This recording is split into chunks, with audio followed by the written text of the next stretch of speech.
बिस्मिल्लाहिर्रहमानिर्रहीम। Dear students, अस्सलाम वालेकुम।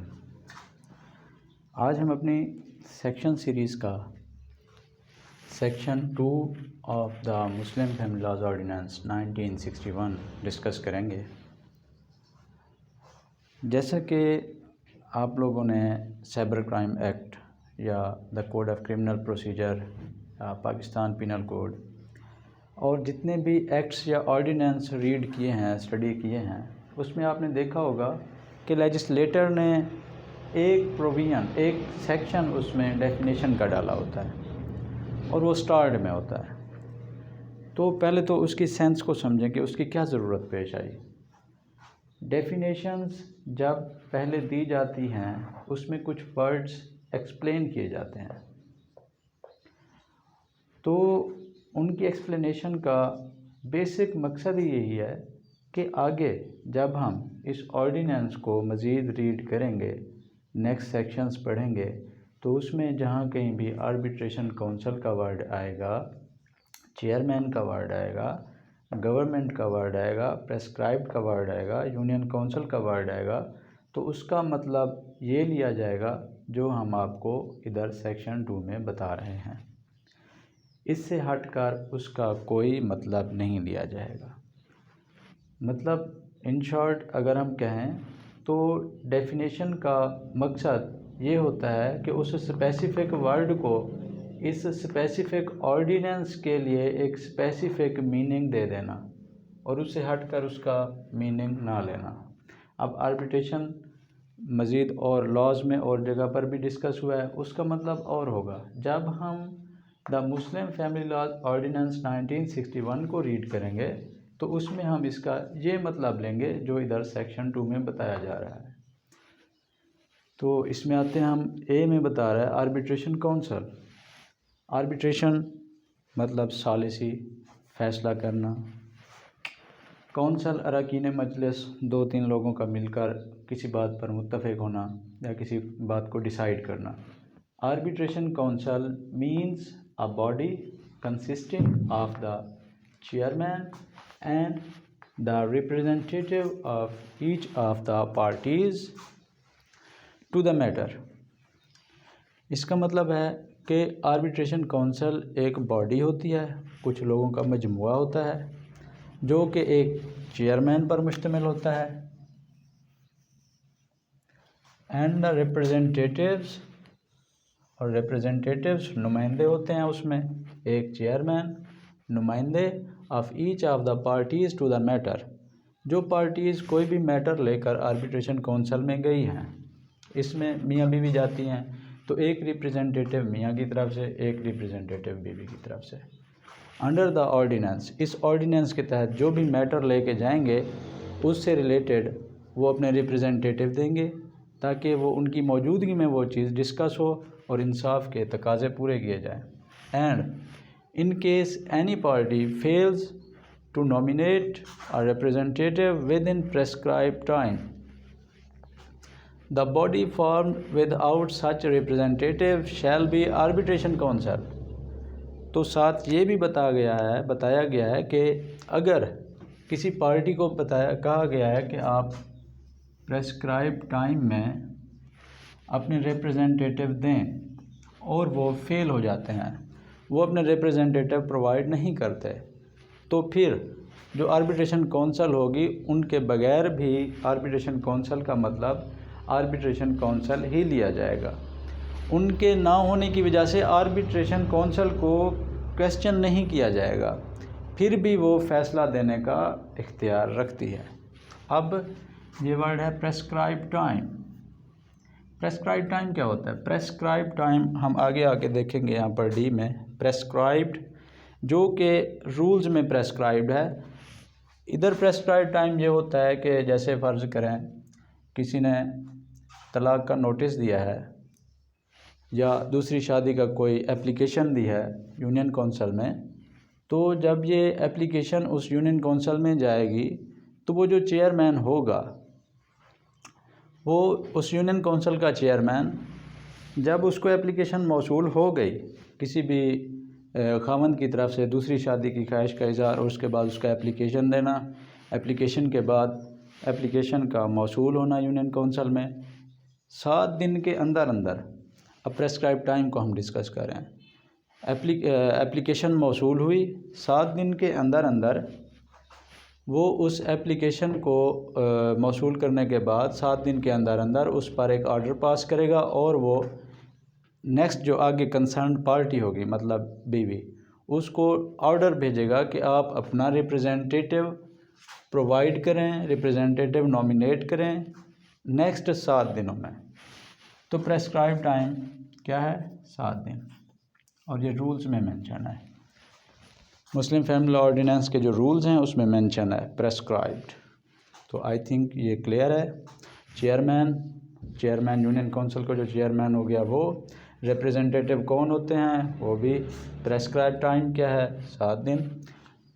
इसके बाद बी है chairman, means the chairman of the union council, union administration और municipal committee or any officer authorized by the government to discharge the functions of the chairman under the ordinance and where the chairman is non-Muslim। यहाँ तक हम देखते हैं।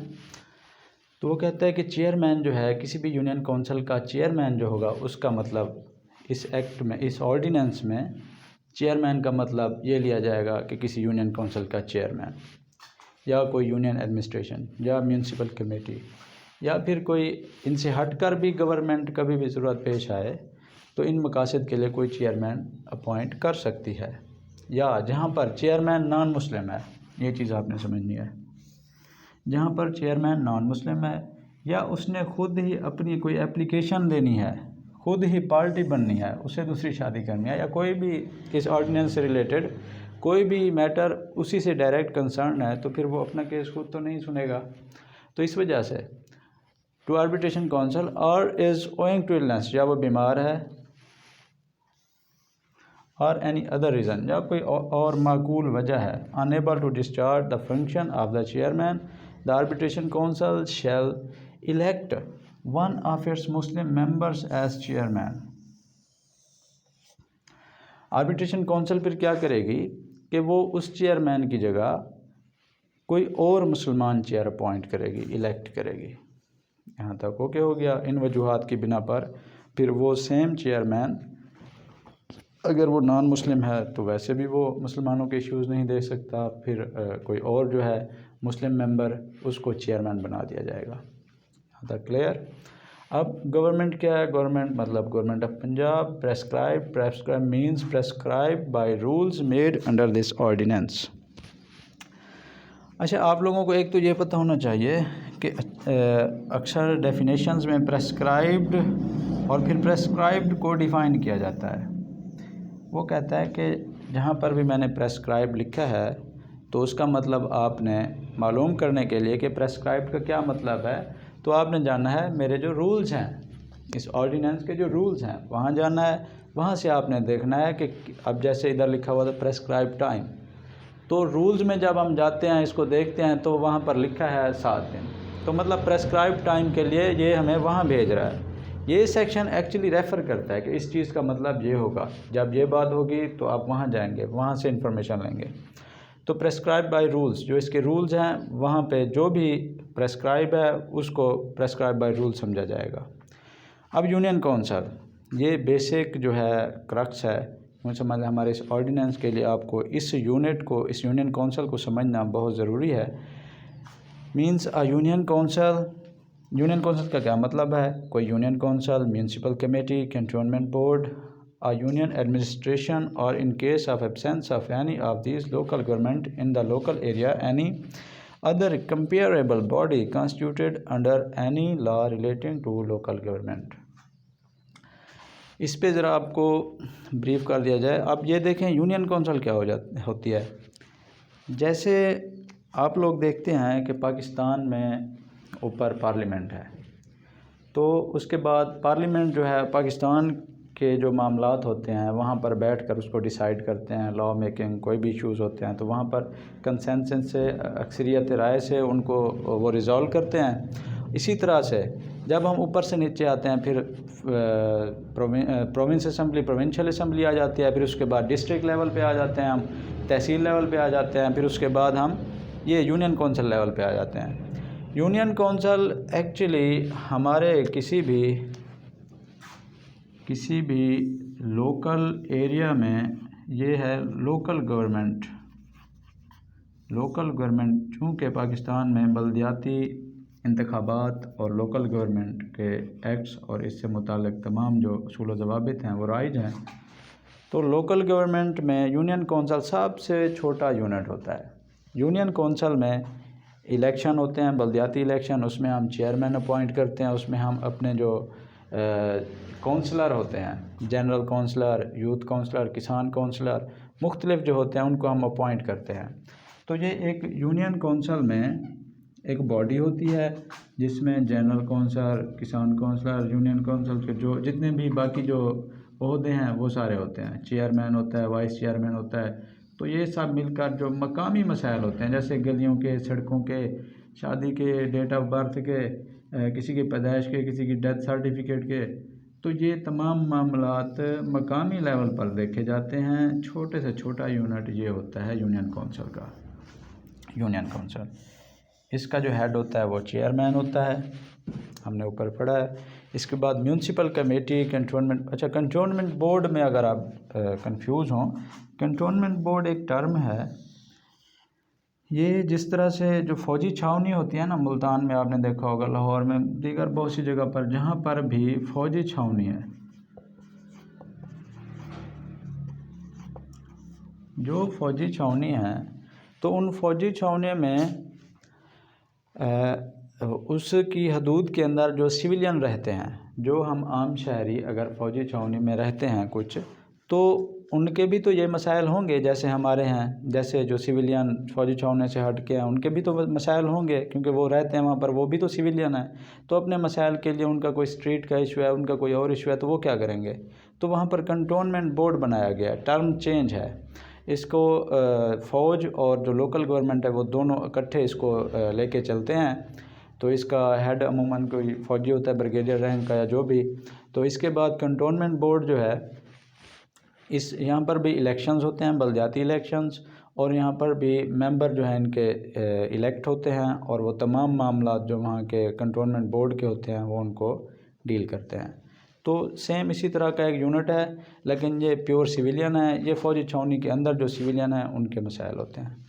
तो ये हो गया। अब जो यूनियन कौंसिल है, यूनियन कौंसिल फ़र्ज़ करें किसी ने दूसरी शादी की इजाज़त लेनी है तो वो कौन सी यूनियन कौंसिल होगी, और इससे रिलेटेड बहुत से मसाइल जो है वो रूल्स में बताए गए हैं। इसके जो रूल्स हैं उसमें डिस्कस किए गए हैं।